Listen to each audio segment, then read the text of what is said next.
My biological parents are alive, yet I find myself devoid of a father and mother. At the tender age of 5, my biological parents, in their quest for a son, entrusted me to my uncle. From that day forth, my biological parents declared, "Do not call us mom and dad. Your uncle and aunt are your true parents." My aunt retorted, "You are not my flesh and blood, so why do you address me as such?" Thus, at the age of 5, I became a child without parents. 1. On the day of my 5th birthday, my biological parents received 500 yuan, intending to give me to a couple who had given birth to a mentally challenged son.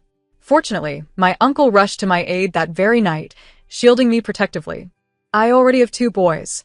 Let my 3rd sister be my daughter," he declared. At that time, I had not yet been given a proper name. Like the 3rd daughters of other families in the village, I was simply referred to as 3rd sister. Subsequently, my aunt often told me, "If it weren't for your uncle, you would have been betrothed to that family's foolish son. You must be filial to your uncle when you grow up. Do you understand?" My uncle asked the village elders to bestow upon me the name Song Luju. He hoped I would become a radiant pearl, but in truth, I was merely an ordinary pebble. My uncle was kind, yet he was also exceedingly busy. Each day, he would drive his tractor to various villages to thresh grains. He would leave around 5 or 6 in the morning, often returning home late at night, sometimes around 8 or 9. My aunt had a stern demeanor, always wearing a serious expression. My elder brother, at 13, was in his rebellious phase and largely ignored me.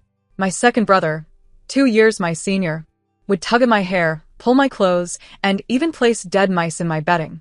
I eagerly awaited rainy days, hoping my uncle would stay home. With him around, I felt a sense of belonging. Before long, my uncle enrolled me in preschool.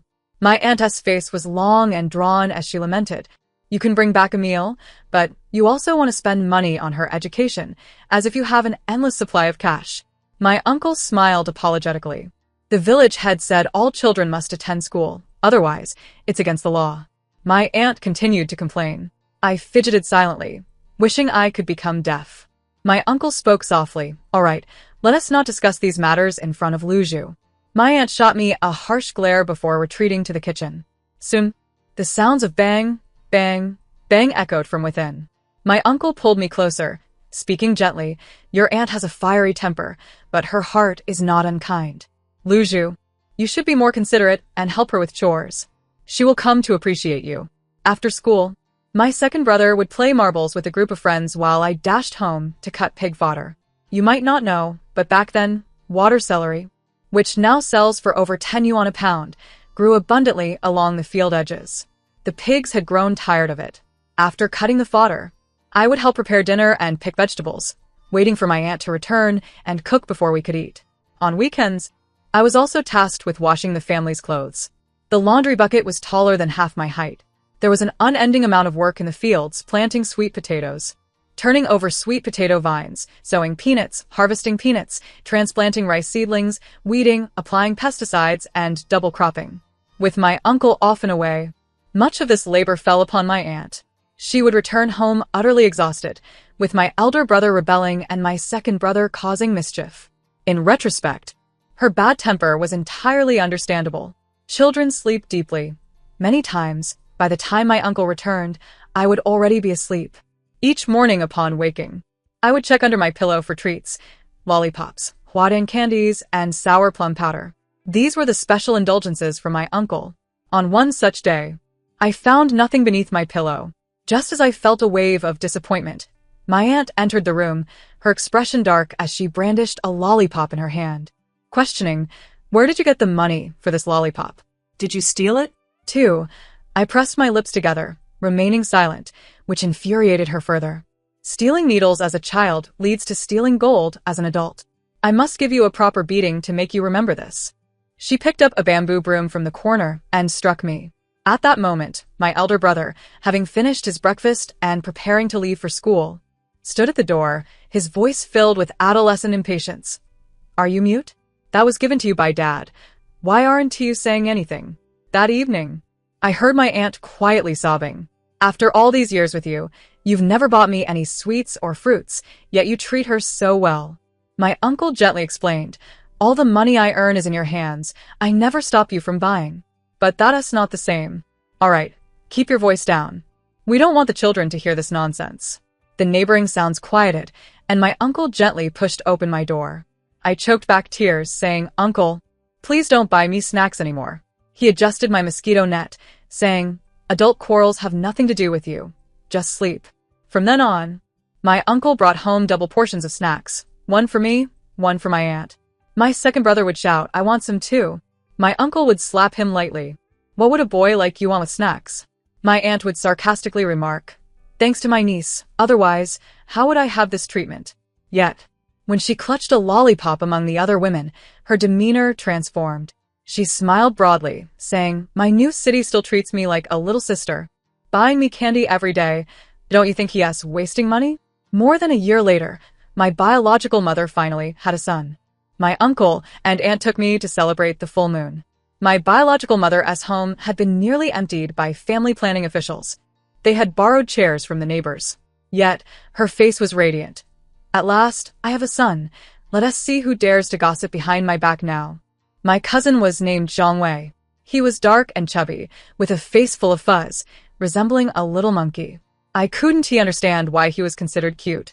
Instinctively, I called out Mom. My biological mother's smile immediately froze. "Don't call me that. Your uncle and aunt are your parents now, do you understand?"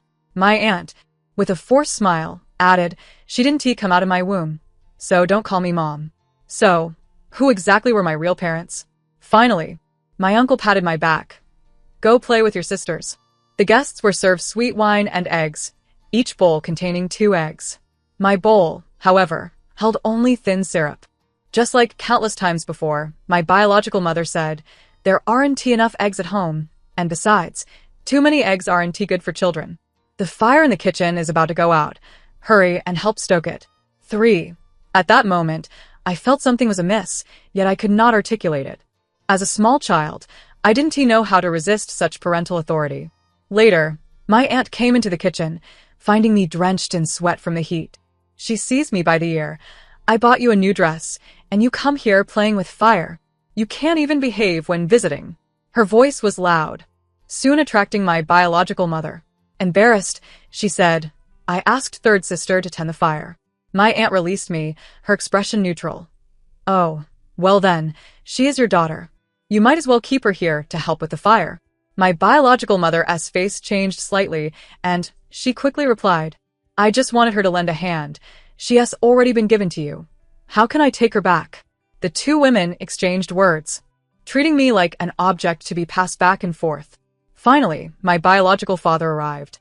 His face long, he said, "If my sister-in-law doesn't want her, I'll send her to Zhang Mozi's house."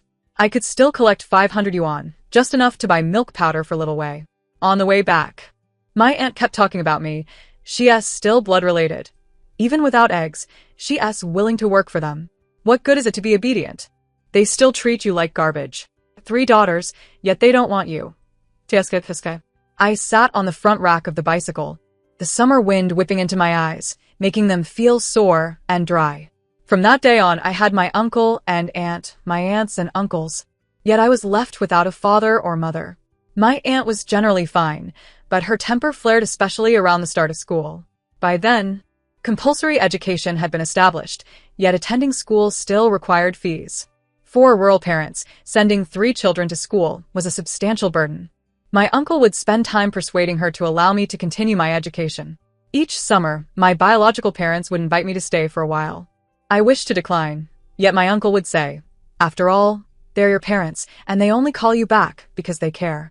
In my biological parents' home, there exists merely a single 3-blade ceiling fan, and during the sweltering summer heat, the entire family sprawls on bamboo mats laid across the concrete floor to sleep. I find myself in the outermost corner, barely feeling a breeze, only inhaling the pervasive stench of sweat that pervades the room. They do not genuinely desire my presence. It is merely that during the busy summer harvest, they summon me back to lend a hand. Yet, to the outside world, they must maintain appearances. San Mei is a guest. We cannot let her toil in the fields. Indeed, I am spared from harvesting rice in the fields, but I am still tasked with washing clothes, cooking meals, feeding pigs, and drying grains at home. Once the harvest is over, they hastily send me back, saying, "You cannot stay too long, or else your parents will feel neglected." Each time I return, my aunt subjects me to her sarcastic remarks for at least half a month. Time swiftly passes, and during the summer break of my fourth grade, my eldest brother graduates from vocational school and begins working in a factory. The rice in the fields has turned a golden yellow, with heavy heads bowing down. Early one morning, my biological mother arrives on her bicycle. San Mei is on summer break. I am taking her to my place for a few days of fun.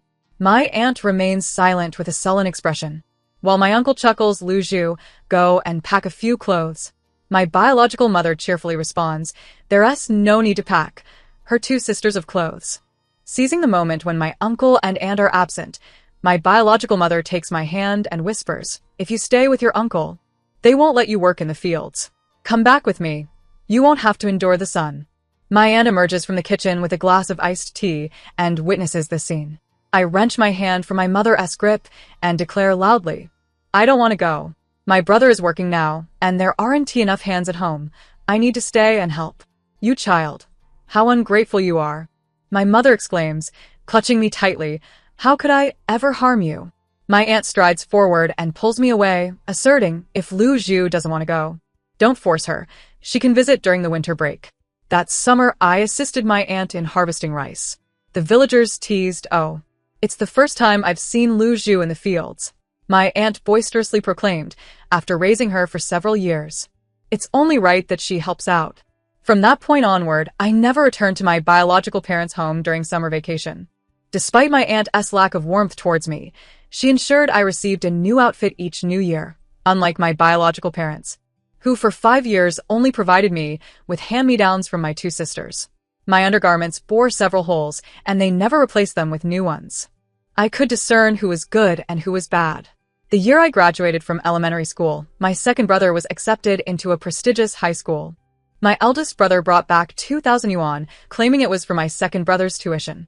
He worked hard in the factory, and his salary was modest. 2,000 yuan was no small sum.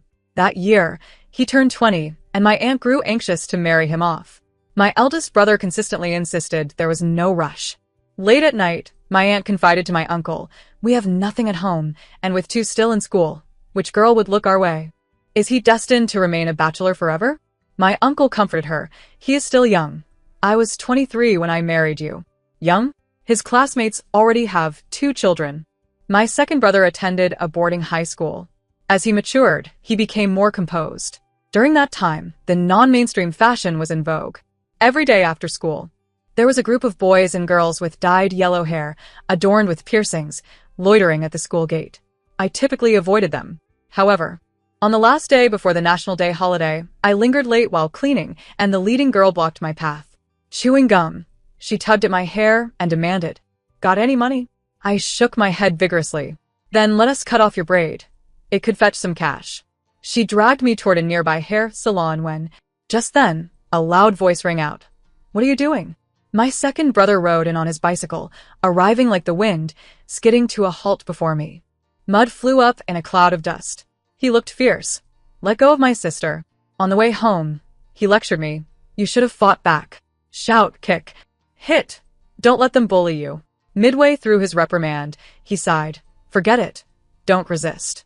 Your braid will grow back. Your well-being is more important. The next day, he took me to meet one of his junior high classmates, a chubby, tattooed youth with yellow hair who often hung around our school. From that day forth, even if I walked past them, no one dared to stop me. By the time I reached the 3rd year of junior high, the women began to gossip about me. Lu Zhu is about to graduate from junior high, isn't she? Your uncle and aunt have raised her for years. She should be grateful. They would also speak to my aunt, saying, Lu Zhu is beautiful and well-behaved. Next year, she can earn money, and then your eldest brother's bride price will be covered. My aunt would proudly declare, I have never treated her poorly. She owes us her filial piety. During my elementary school years, my uncle's rice milling business thrived. However, now many villagers possess electric rice mills, and they transport their rice with tricycles for milling at their convenience and at lower costs. My uncle's milling machine has aged and frequently breaks down, resulting in dwindling business. My second brother is now in his senior year of high school with commendable grades, likely to gain admission to a reputable university. My uncle, while pleased, also frets over his tuition and living expenses. I pondered, I would probably end up like my biological mother's two daughters, entering a factory after junior high. Then, a year or two later, I would seek a husband who could provide a substantial bride price and settle down to start a family. This thought weighed heavily on me, causing my midterm exam results to plummet. Upon receiving my report card, my uncle slammed his hand on the table. Is this how you study? You've dropped over 20 places. At this rate, you won't even qualify for the prestigious high school. Back then, gaining admission to a top high school from a rural junior high was not a matter of mere desire. The number of slots was determined by previous admissions, typically around 30. Regardless, I'll have to work after junior high. My uncle's eyes widened. You listen to those gossiping women. As long as you can get into the top high school, I'll sell everything I own to send you. I cast a glance at my aunt. She retorted, "What are you looking at? Your uncle is in charge here." This was her tacit approval. Tears welled up in my eyes as I choked out, "I will study hard." After that day, I dedicated myself to my studies with unwavering resolve. My grades swiftly improved. My aunt, meanwhile, no longer compelled me to do chores. She grumbled, "If your uncle finds out I'm making you work, he'll scold me. I'm not raising a niece, I'm raising a princess." After my second brother completed his college entrance examinations and achieved commendable scores, he was admitted to a prestigious university within the province. My aunt was elated, her face beaming with joy. I, too, successfully secured my examination qualifications. To attend the top high school, we had to travel to the county seat, where teachers would lead us to stay in a hotel, incurring costs for meals and lodging. The hotel we booked appeared to have been vacant for ages, with blankets that reeked of mildew. That night, I could hear rats scurrying on the ceiling, and I barely slept a wink. After the exams, upon returning to the village, my complexion was ashen. My aunt clucked, "You look like you failed." Several classmates invited me to work in Guangdong, and well-meaning aunts even tried to introduce me to prospective suitors. My uncle advised waiting until the results were out. Soon my 16th birthday arrived, and on that day, my biological mother paid a visit. She brought along a small cake from town. I had thought she might be feeling guilty and attempting to make amends. However, after the meal, she revealed her true intentions. San Mei has graduated from junior high and turned 16. I have found her a good match. The man was 25, had previously been in a car accident and walked with a slight limp, but could offer a bride price of 150,000 yuan. In 2007, in a small village, 150,000 is no trifling sum. My biological mother, brimming with excitement, declared, "This money will be split between us. With it, we can cover all your university tuition and living expenses." She added, "Anyway, our younger sister won't be able to get into high school, and it could take her years to earn that much working." She spoke these words in my presence, treating me as a mere commodity of value, much like she had years ago. My face flushed with indignation. Yet, my mother continued, her spirit soaring, "Sister, although that man has a slight limp, he possesses excellent prospects. After the accident, he received a substantial compensation. Marrying him would ensure a comfortable life. I bore you, after all. I must consider your future." Clenching my teeth, I retorted, "I will get in." My mother scoffed. "Oh, let us not kid ourselves. You were so foolish as a child, you couldn't even count to 20. It would be a miracle if you managed to get into the first high school. You're the one who birthed me. Do you really think I'm that incompetent?" I had indeed been naive, foolishly believing that her conscience would trouble her for sending me away. Tears streamed down my cheeks as I shouted, "If I can't get into the first high school, I'll work instead. I refuse to marry. You abandoned me at 5. I will earn money for my uncle and aunt, not you." Just as my emotions erupted, the home phone rang. It was my homeroom teacher, Song Luzhu. "The high school entrance exam results are out." He paused. My heart raced. Then I heard him say, "You've been accepted. Our school has 10 entrants. And you are the second highest." Sweat broke out on my forehead, and as I wiped it away, I realized I was crying. My uncle snatched the phone, asking for confirmation. Upon learning the results, he nodded repeatedly, "Wonderful, wonderful. Thanks to the teacher's guidance. Thank you." My aunt, having approached unnoticed, pressed her ear against the receiver and then shot me a glance. "You returned with such a pale face. I thought there was no hope." My biological mother wore a stunned expression, murmuring, "How could someone who couldn't count from 1 to 20 get into the first high school?" Her eyes darted as she exclaimed, "With 1 high school student and 1 college student, How can you support them? Perhaps it's better for her to marry into a good family. My second brother, who had been sleeping in the next room and had always held disdain for our mother, suddenly burst through the door. She is now my sister.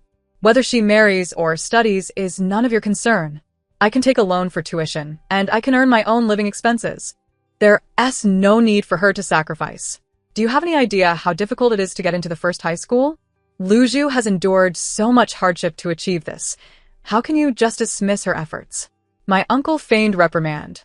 Liu Guang, how can you speak to your aunt like that? It's disrespectful. Such was the nature of family relations. Constant friction, yet rarely overtly confrontational. My mother's face shifted between red and pale. I took a deep breath and said slowly, "Aunt, even if I were to marry and receive a bride price, that money would go to uncle and aunt. As you have already sent me away, you cannot sell me again." Infuriated, my mother stormed off, cursing me as an ungrateful wretch. She even claimed that my uncle and aunt were foolish for spending money on my education. That night, my aunt killed a laying hen and served me a large drumstick. "Eat up. Remember, the bride price will be mine." The village women also advised my uncle and aunt, sending a son to university costs so much.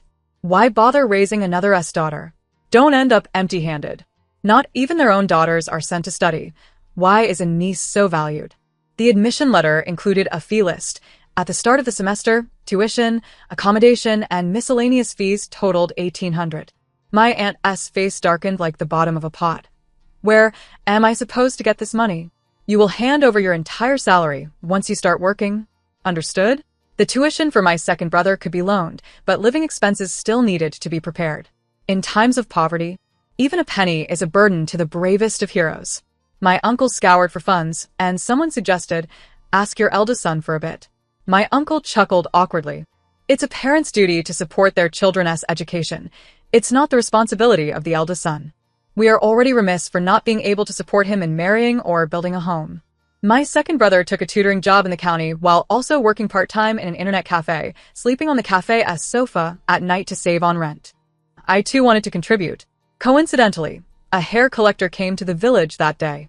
My hair, thick and long, had been growing for 5 years, reaching almost to my waist. After some haggling, I sold it for 80 yuan. I ran home, sweating, just as my aunt returned from the fields. I handed her the money. "Aunt, I sold my hair for 80 yuan. My aunt wiped her hands and ruffled the back of my head. "Who on earth would cut your hair so short?" "It's fine, aunt. It will grow back." "And didn't you always say my long hair sheds everywhere? I'll take you to the barber to tidy it up. It looks terrible." "No need, aunt. Just give me some scissors to trim it myself. Don't waste 5 yuan. That evening, the sky was painted with red clouds. My aunt borrowed new scissors and began to trim my hair while chiding me. She scolded the hair collector for being unscrupulous and called me a fool for allowing someone to cut my hair so haphazardly. As she scolded, her voice softened. "From now on, you should keep your hair long. A delicate girl like you looks better with long hair. We don't lack this 80 or 100. When my second brother returned and saw my long braid gone, he was furious. "You might as well get a buzz cut from behind. Your hairstyle is indistinguishable from a boy's." My biological mother, upon hearing, also scolded me for being foolish. "Your hair was so long and thick. You could have sold it for at least 150 yuan. Throughout my 3 years in high school, I never grew my hair long again. Short hair was simply more manageable, saving both time and effort. Later, my eldest brother sent back 1,000 yuan, alleviating our immediate financial distress. It was only upon entering high school that I realized how different people can be. Many classmates attended tutoring classes during the summer and had already covered high school material. They easily kept pace with the teachers, while I felt like an aging ox, struggling to keep up. Teachers tended to cater to the top students, often neglecting whether we slower learners understood the material. After a month, my self-confidence had nearly crumbled. One evening, my second brother returned. Seizing the opportunity, I asked him questions, but my mood sank as I realized the mountain of material I had to learn was insurmountable. He put down his pen. "Luju, when I first entered high school, I felt just like you, dumb and overwhelmed by the disparity. I wanted to excel in everything, to prove myself. Eventually, I learned that studying requires prioritization and sacrifice." He explained that in the second year, the curriculum would split into science and humanities tracks. Students studying science would not engage with humanities subjects, only needing to pass the unified exam. Therefore, I could make a choice now, setting a foundation ahead of time. Science is relatively better for employment, while humanities involve more memorization, making it more suitable for girls. You decide. That night, the stars glittered in the sky. My second brother spoke of his past with a light touch. Yet, I knew that when he faced those towering mountains alone, it must have been fraught with difficulties. Now, with his guidance, he returned to illuminate my path, hoping to spare me from detours. I resolved to forgive him for the time he had placed a dead mouse in my bed as a child. I wanted a stable job. I wanted to earn more. Thus, I chose the science track, abandoning history, politics, and geography. With fewer subjects, my focus sharpened, making my studies less burdensome, and I could distinctly feel my progress. However, during the midterm exams, I ranked in the 40s of my class, as the poor performance in the humanities dragged down my overall score. Upon learning of my academic performance, my biological mother clucked her tongue and remarked, "I always said she isn't cut out for studying. With these grades, she'll be lucky to secure a place in a third-tier university." The villagers chimed in, saying, "The Song family must have money to burn." They also noted, "Lukai still isn't married. They don't seem to be in any hurry." But how could they not be? My aunt was nearly beside herself with worry. After pondering the situation, she concluded that our family's financial struggles were to blame. Following the winter break of my first year in high school, my uncle also began working alongside the contractor. Laboring under the sun and rain at the construction site proved grueling, with little respite. Yet he earned around 3,000 yuan a month, substantially more than what he made from farming. My aunt took to cooking for the workers at the site. In addition to her wages, she managed to scavenge some scrap metal, bringing her income close to 2,000 yuan. She increased my living allowance to 300 yuan, saying, "Your second brother only gave me 250 back then. Once you start working, you must repay me fivefold. Do you understand?" I nodded in understanding. After years of interaction, I had come to grasp her temperament, sharp-tongued yet tender-hearted. During the winter break of my second year, my elder brother finally brought home a girlfriend. My aunt was overjoyed and began making wedding plans. However, the girl demanded a dowry of 100,000 yuan and insisted on a house in the county seat, far beyond what my uncle and aunt could afford. My uncle sat beneath the eaves, smoking a whole pack of cigarettes, as snow fell relentlessly. The snowflakes, so weightless, seemed to bear down upon him like lead, bending his spine. My biological mother had more to say. "If you had listened to me and not sent Luju to school, she could have married by now and you'd have a daughter-in-law." She even suggested to my brother, "Just get her pregnant. Once she has a child, she won't require a penny, and she'll marry you." In those times, many men in the village married under similar circumstances. My usually mild-mannered uncle finally lost his temper. "Shut your mouth. From now on, stay out of my family affairs." My biological mother left in a huff, muttering, "I was only looking out for you. You don't recognize good intentions." Ultimately, that marriage proposal fell through. My brother became despondent and quit his job. My aunt was heartbroken.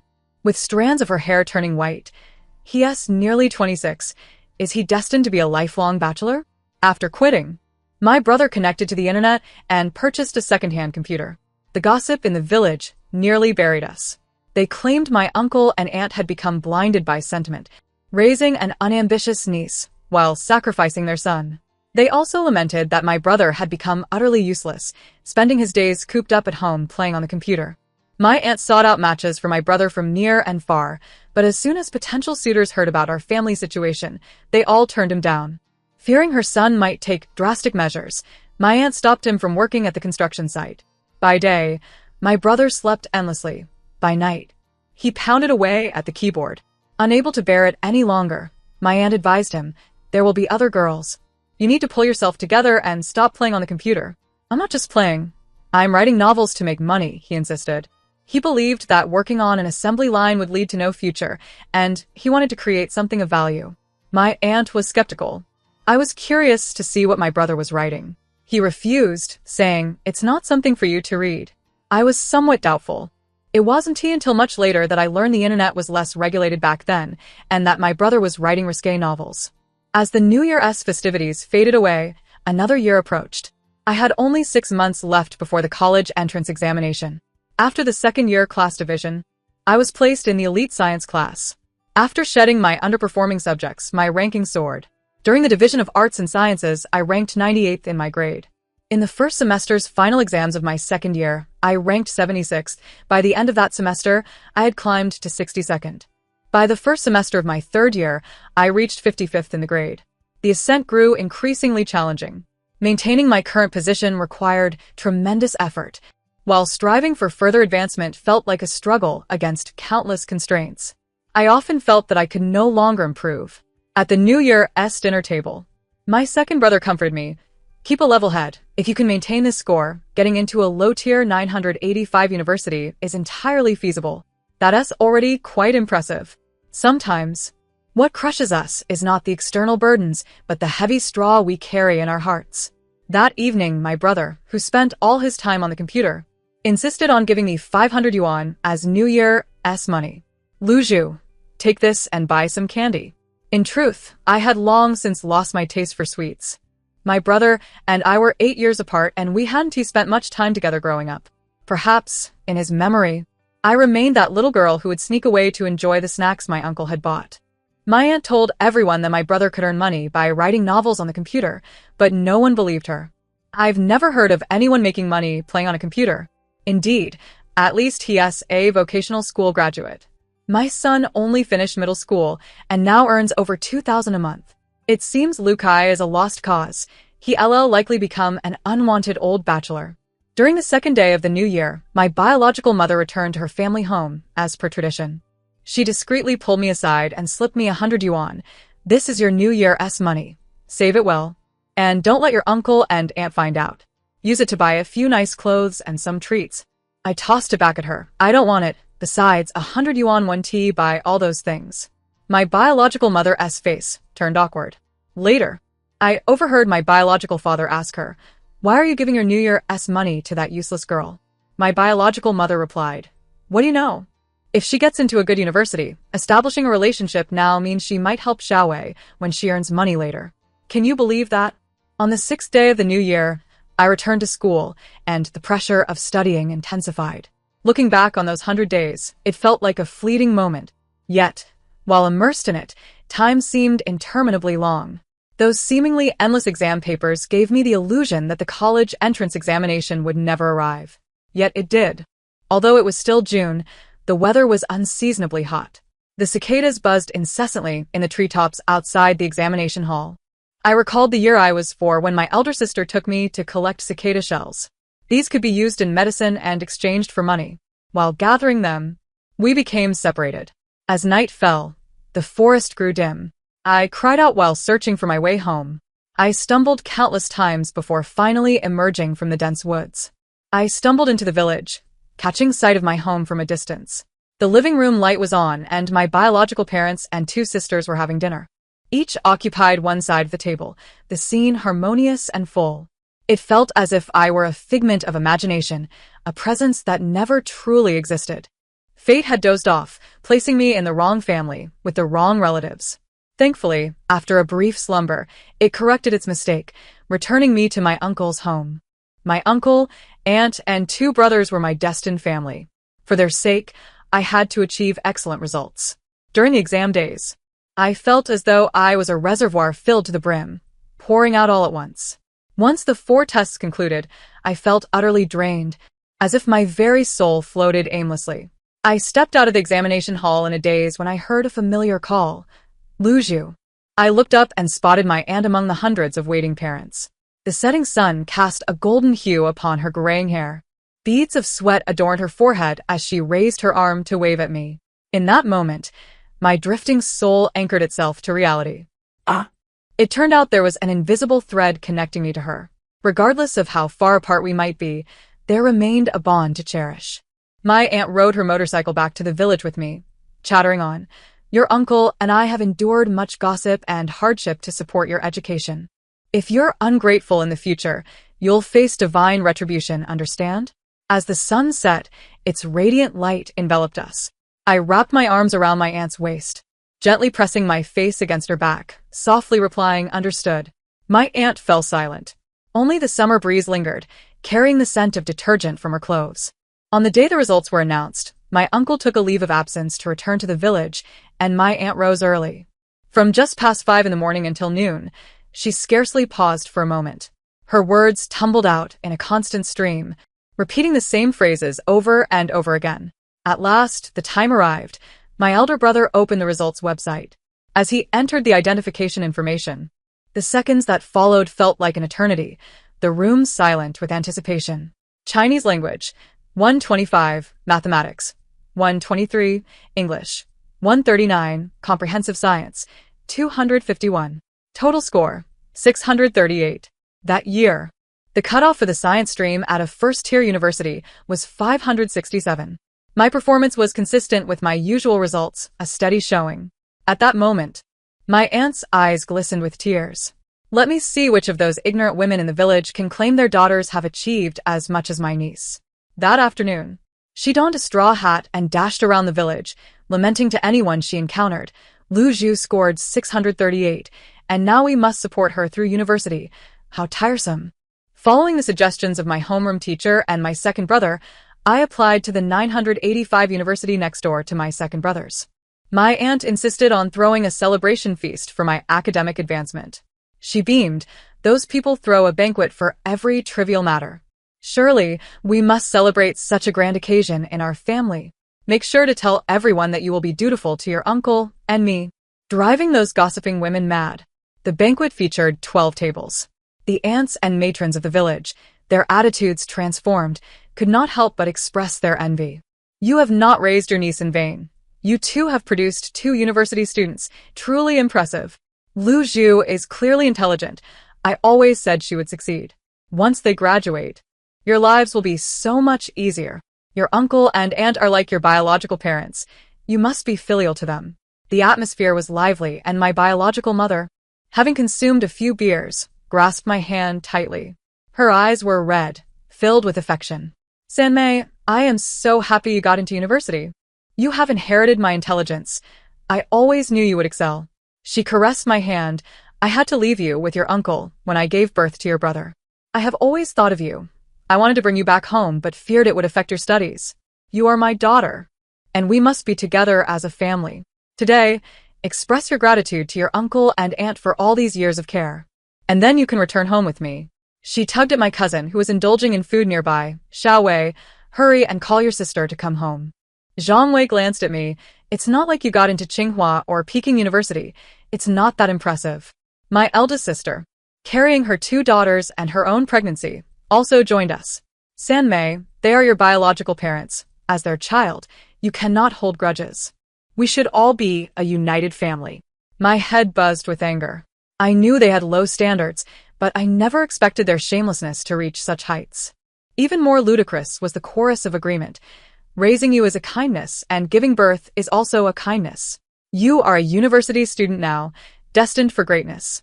Both sets of parents deserve your respect." My biological mother's smile was a mask for her disdain. "Of course, remember your uncle and aunt's kindness. But if I hadn't given birth to you, you wouldn't be where you are today. Most importantly, remember your father and me." She reached out to pull me close. "We are the true family." I forcefully shook her off. "Auntie, uncle, I remember when you sent me away. You said you would no longer be my parents. All these years, you never inquired about my studies. You never contributed a single cent towards my tuition, nor did you buy me even a pair of socks or a piece of clothing. When I graduated from middle school, you even considered selling me for a bride price. For over a decade, it has been my uncle and aunt who have raised and educated me." As I spoke, my voice trembled. During my 3 years of high school, my aunt never bought a single new piece of clothing. Now that I have been accepted into university, you come to acknowledge me? What are your intentions? Do you think I am oblivious? I raised my voice. "You think that if you treat me well now, when I graduate and earn money, I will support you and your son, don't you? Dream on. What a delusion. I will not give you a single cent." My biological father, infuriated, raised his hand as if to strike me. "You little bastard, I am your real father." "Who taught you to speak to me like that?" My uncle and aunt, along with my second brother, stepped in to restrain him. My usually taciturn elder brother pulled me behind him protectively. My biological mother, suppressing her displeasure, forced a smile. "Xiao Wei is your biological brother. It's only right that you help him." Your mother had no choice back then. I apologize now, okay? With that, She even bent her knee as if to kneel.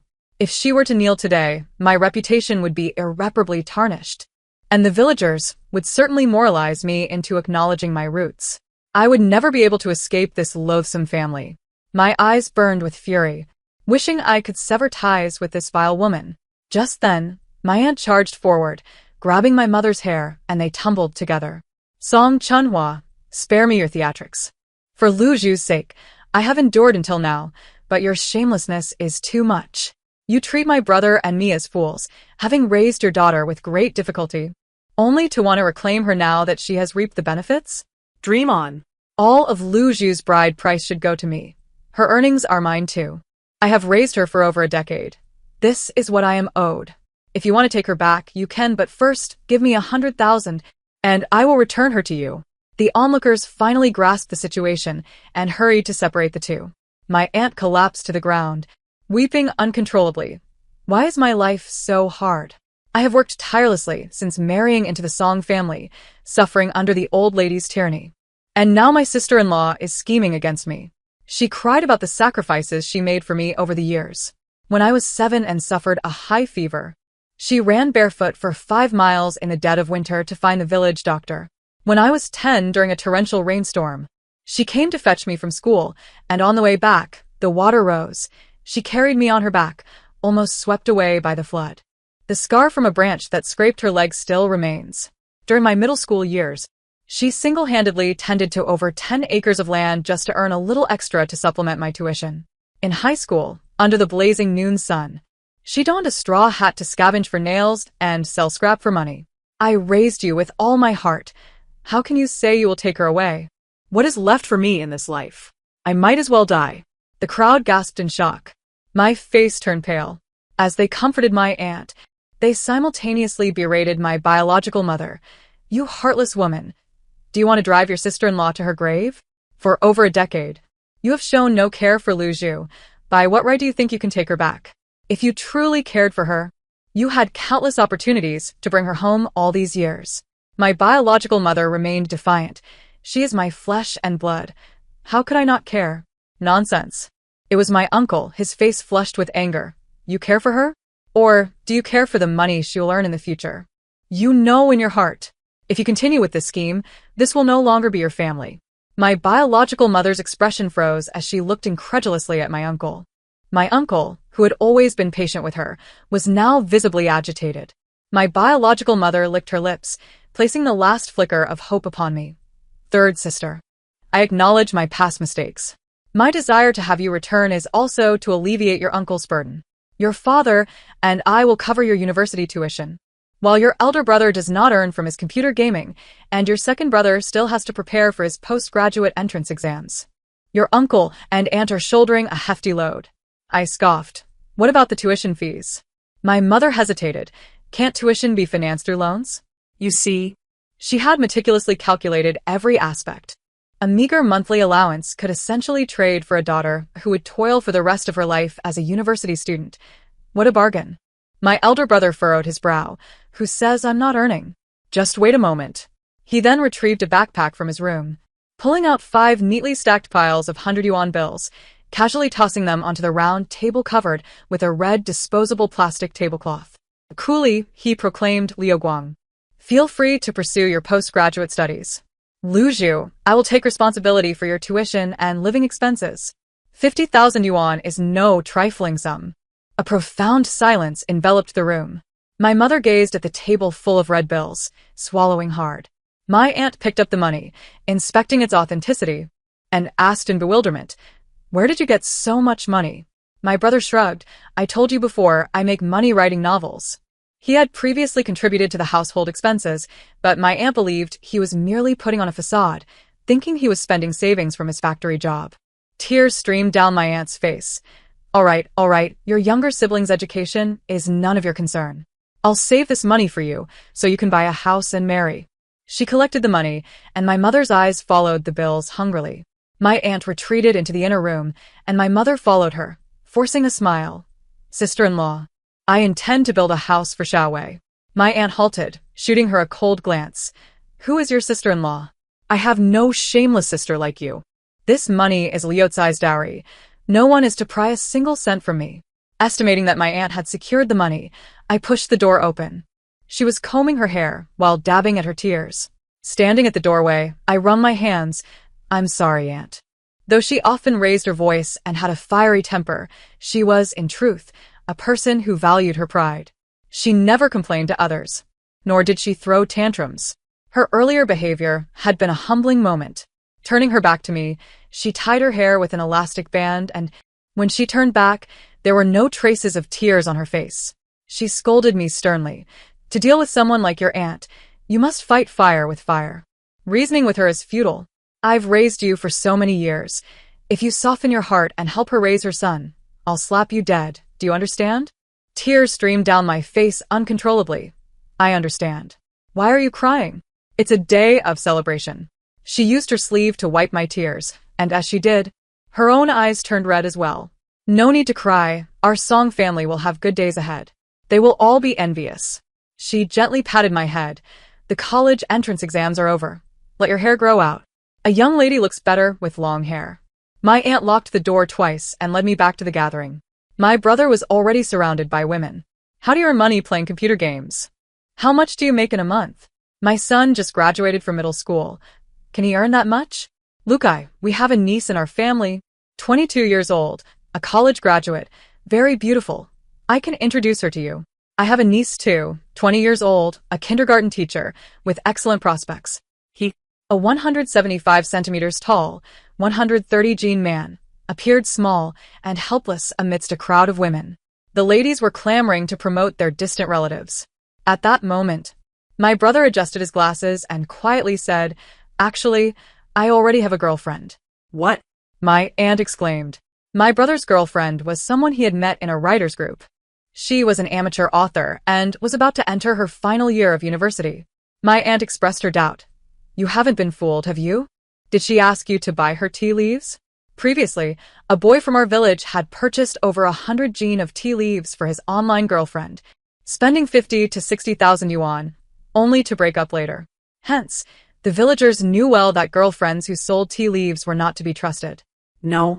We've seen each other on video and met in person. I even have her photo. He pulled out an identification photo from his wallet. The girl appeared clean and cheerful, her dimples showing when she smiled, her eyes sparkling. The women felt a sense of loss, as if they had missed out on a fortune. Yet, not long ago, they had looked down upon my brother, deeming him a lazy individual who didn't earn a living. It would be much later that I discovered a term that aptly described my brother, social anxiety. He seemed cool and spoke little, but this was merely due to his discomfort and disinterest in social interactions. More often than not, he immersed himself in his own fictional universe. During my university years, I inadvertently learned about my brother's pseudonym. He was a rural literature writer with a considerable following, penning stories about rural doctors and fortune tellers. His work was quite popular, which explained his financial success. As the banquet concluded, my biological mother pretended to be sincere. Third sister, do not misunderstand your mother. I still care for you. My biological father ground his teeth in anger. Ungrateful wretch. You should have been drowned in the cesspool back then. I smiled faintly. Unfortunately for you, I survived, and I am thriving. My future will only get better, and it has nothing to do with you. My biological father nearly choked on his rage. My elder sister disapproved. Father and mother also have their difficulties. You should try to understand them. I asked her, isn't the policy now allowing for a third child? She sighed softly. They always want a son. Otherwise, how can your brother-in-law and his parents explain it? My two nieces, dressed in tattered clothes, looked at me timidly. The elder daughter was about the same age I had been back then.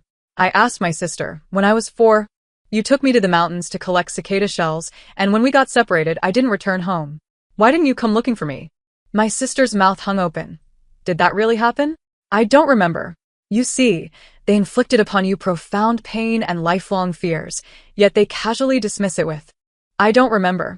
But I remember, I whispered, if I had stayed with the Zhang family, I might have perished in the mountains at 4, died from a high fever at 7, or succumbed to a torrential rain at 10. But I certainly could not stand here as a university student. Sister, don't deceive yourself. Do you truly not know whether they love us daughters or not? Perhaps as the eldest daughter, my sister had received love. But as the third daughter, I truly had never been loved. When my sister left, her expression was not pleasant. Although my brother offered to help with my tuition, I still opted for a loan. He then bought me a smartphone as a reward. The school was located in the provincial capital, just a 2-hour bus ride away. However, my uncle and aunt insisted on escorting me. My second brother rolled his eyes. When I went to register, none of you came to see me off. I went by myself. My uncle slapped him on the back. You're a boy. Why should we see you off? Your sister is a girl. Can she be treated the same way as you? In truth, there was another term that suited my uncle. A daughter slave. He lacked patience with his 2 elder brothers but always spoke to me gently. 2 days before departure, my aunt bought hair dye. Luju helped me dye my hair. Look at how much gray I have compared to black. The dye had a pungent smell. As I mixed it, I softly said, no need to dye. Aunt, you look wonderful just as you are. Auntie gazed into the mirror, reflecting. Of course, in my youth, I was the belle of the village. But in a few days, I shall take you to school to have your hair dyed. We must not allow your white locks to be outshone by other parents, lest you feel embarrassed. How could that be, Auntie? You are the finest guardian in the world. You are the most exemplary mother one could wish for. After the dyeing, there remained some dye. And just then Uncle returned. He patted his head and said, let us not waste it. Dye my hair as well. Second brother leaned against the doorframe, rolling his eyes with a hint of sarcasm. Look at this couple, all dressed up. The dormitory housed 6 individuals. Annie chose a spot for me towards the interior. The bed by the window will be cold in winter, and the one by the door is prone to drafts. You might have to rise at midnight to let others in. This bed is the best. Uncle went to purchase daily necessities while Auntie made my bed. The lady in the adjacent bunk remarked, your daughter resembles her father. She doesn't quite take after you. Annie paused in her task, responding, she is my niece. And as her aunt, it is only natural she doesn't resemble me. The lady appeared taken aback, seemingly curious as to why it was my uncle and aunt who brought me, yet she refrained from asking. I approached to assist Auntie with a corner of the blanket, clearly stating, I was raised by my uncle and aunt. They are as close to me as my own parents. In that moment, Auntie's hand gripping the blanket trembled slightly. After several seconds, she nodded emphatically. Indeed, while Lu Zhu is not my biological child, she is my dearly beloved daughter. Second brother had always intended to pursue graduate studies, but hesitated due to our family circumstances. However, with the encouragement from eldest brother, he began to dedicate himself fully to his preparations. His intellect had always been sharp, and at that time, the competition for graduate admissions was not as fierce as it is now, making acceptance rates more favorable than for the college entrance exam. He successfully gained admission to Zhejiang University for his graduate studies, incurring no tuition fees. His advisor was quite commendable, allowing him to engage in projects monthly, along with subsidies. Beyond supporting himself, he even had spare funds to purchase birthday gifts for me. During my university years, Uncle, now in his 50s, surprisingly took up electrical work, mastering the skills and joining a renovation company. He worked on a contract basis, earning a substantial sum for each project completed. Uncle was diligent and meticulous, earning over 10,000 yuan a month. Auntie accompanied him on his ventures, sometimes working as a stock clerk in supermarkets or taking jobs in restaurants, remaining industrious. The family's situation steadily improved. Uncle contemplated demolishing our old house to construct a new one. Eldest brother and second brother fervently advised him to purchase a property in the county seat. There will be no one to inhabit the old house in the future. It lacks any potential for value retention. At that time, Uncle, inhaling his cigarette, replied slowly, I live with your mother. When you return, won't you need a place to call home? No matter how good the city is, your mother and I are rooted in the village. Nowadays, every household in the village has transitioned to high-rise buildings, but we still reside in an old bungalow. Over the years, Uncle and Auntie have undoubtedly endured countless jests from the villagers. Constructing a new building may not only pertain to retirement, but also to pride and self-assurance. During the winter vacation of my sophomore year, eldest brother's girlfriend was set to visit. To prepare for her arrival, eldest brother took me shopping in the county. Unexpectedly, we encountered his ex-girlfriend. Remarkably, it had been precisely 3 years since their breakup. She held a child, approximately a year old, in her arms. As fine snow fell from the sky, the two stood at the entrance of the clothing market, engaging in casual conversation. Are you married now? Soon. My partner will be visiting my home in a few days. Are you still working at the factory? No, I'm now a freelancer, earning money from home. After a moment of silence, the ex-girlfriend asked, Can you afford the bride price? Eldest brother chuckled. My partner says her family doesn't practice that. Her smile appeared rather wan. Well, that's good. I wish you happiness. The cold drove the child to fuss, prompting her to soothe him while eldest brother bid her farewell. As they passed each other, she softly remarked, Luke, hi, I'm sorry. Upon entering the clothing market, the warm air from the heating system enveloped us. Eldest brother's expression turned somber. I felt a twinge of displeasure. Why didn't you tell her you're making money now to show her? It was my own lack of ambition back then. She cannot bear the brunt of it all. Ultimately, it was a matter of fate. During our 2 years together, I never provided her with anything good. She has also suffered. There's no need to further demoralize her, I contemplated. Perhaps it was precisely because eldest brother possessed empathy and understanding that he could craft compelling narratives. Eldest brother's romantic journey had been fraught with challenges. Sister-in-law was an only child and a university student. Initially, her family opposed the relationship. However, after eldest brother purchased a home and a car in the provincial capital with his down payment, her cousin, an editor for a website, became aware of eldest brother's reputation. Our family circumstances had also changed significantly over the years. Uncle had a skill, and our household bore no debts. Second brother was a graduate student, and I was also a respectable university student. We would never become a burden to eldest brother and could support one another. After much toil, eldest brother finally found success at the age of 30. In the village, those who had not pursued higher education had married early. Many of eldest brother's middle school classmates already had children in the 4th grade. On the day of the wedding tea ceremony for sister-in-law, Auntie was in tears.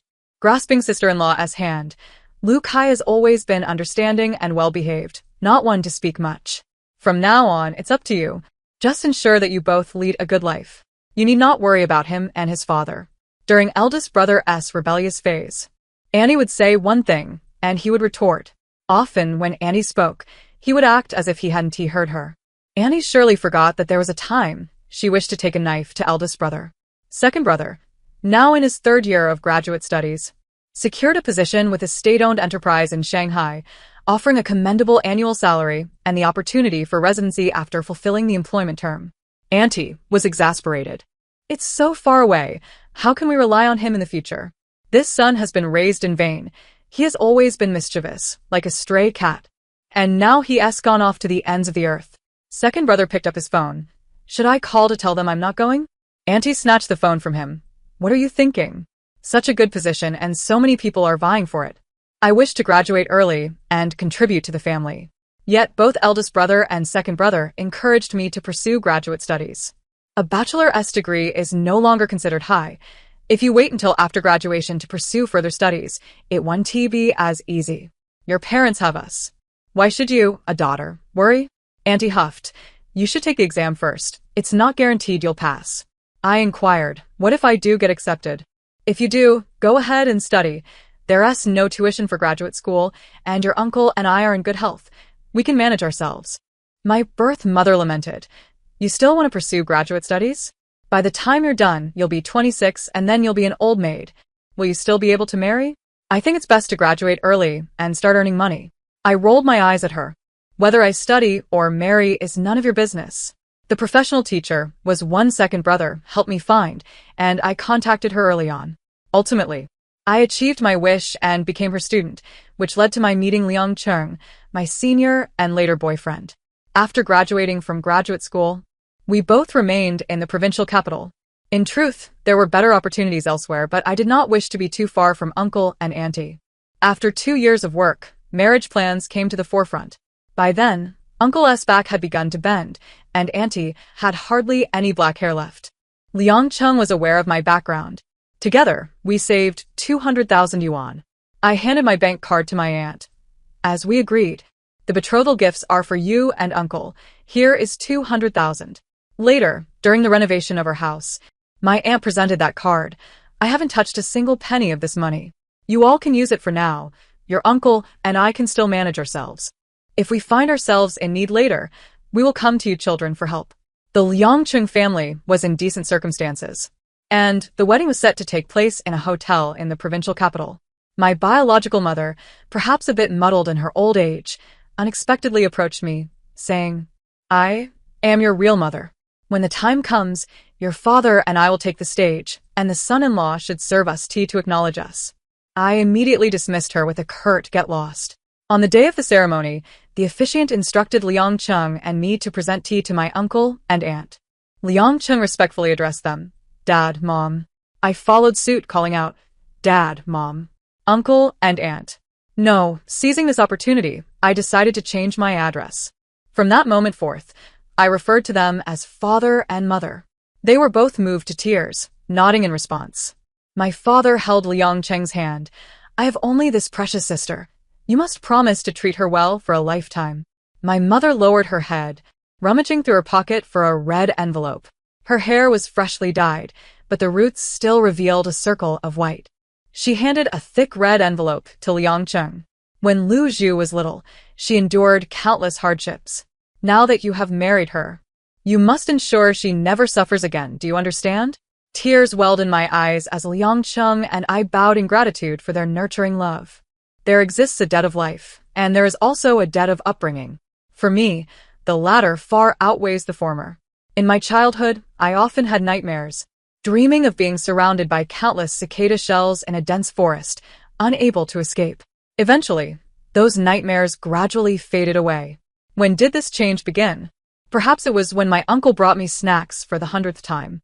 Or perhaps it was during those countless scoldings from my aunt, who nevertheless always left me warm meals. It was their love, the affection for my brothers, that led me out of that 4-year-old forest, granting me an expansive sky. Epilogue. During my university years, some minor events transpired. My second sister is just 2 years my senior. While I was studying, she worked outside. She did not return for my graduation banquet. However, she came back during my freshman winter break. She gifted me a silver necklace to celebrate my admission to university. I accepted her heartfelt gesture. Yet, just a few days later, my biological mother came to visit relatives.